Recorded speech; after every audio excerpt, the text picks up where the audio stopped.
ఉగ్రవాదం మీదన ఎట్టకేలకు బ్రిక్స్ దేశాలు అంటే ఉగ్రవాదాన్ని పెంచి పోషిస్తుంది చైనా.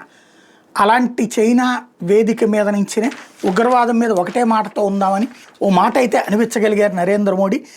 ఉగ్రవాదంపై భారత్ బ్రెజిల్ సంయుక్త సమరనాదం చేసే ఉగ్రవాదాన్ని సహించబోం, ఆ భూతంపై పౌరులు మాది ఒకే బాట ఒకే మాట, ఈ విషయంలో ద్వంద్వ ప్రమాణాలు మాటే లేదు, ఒకే విధానంతో ముందుకెళ్తామని బ్రిక్స్ వేదికగా ప్రకటించే ప్రధాని నరేంద్ర మోడీ బ్రెజిల్ అధ్యక్షుడు లూయిజ్ ఇనాసియో లొరా డిసిల్వాతో మంగళవారం ద్వైపాక్షిక చర్చలు జరిపారు. ఉగ్రవాదంపై భారత్ బ్రెజిల్ ఆలోచన ధోరణి ఒకేలా ఉందంటూ వాళ్ళు సంయుక్త ప్రకటన విడుదల చేశారు.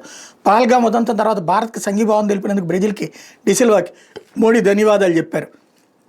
అదే సందర్భంలో వాణిజ్యం, అంతరిక్షం, పునరుత్పాదక ఇంధనం, ఆహారం, ఇంధన భద్రత, మౌలిక వస్తువుల అభివృద్ధి, డిజిటల్ ప్రజావస్థలు, రక్షణ, భద్రత, ఆరోగ్యం, ఫార్మాస్యూటికల్, సంస్కృతి, ఇరు దేశాల ప్రజల మధ్య సత్సంబంధాలు తదితర కీలక అంశాల మీద మోడీ డిసిల్వా లోతుగా చర్చించారు. కీలకమైన ఖనిజాలు, అధునాతన నూతన సాంకేతికతలు, కృత్రిమ మేధ, సూపర్ కంప్యూటర్ల అంశాల్లో కూడా సహకారం పెంపొందించుకోవడం మీద చర్చించారు. $12 బిలియన్ ఉన్న వార్షిక ద్వైపాక్షిక వాణిజ్యాన్ని 5 ఏళ్లలో $20 బిలియన్ పెంచుకోవాలని లక్ష్యంగా నిర్దేశించుకున్నారు.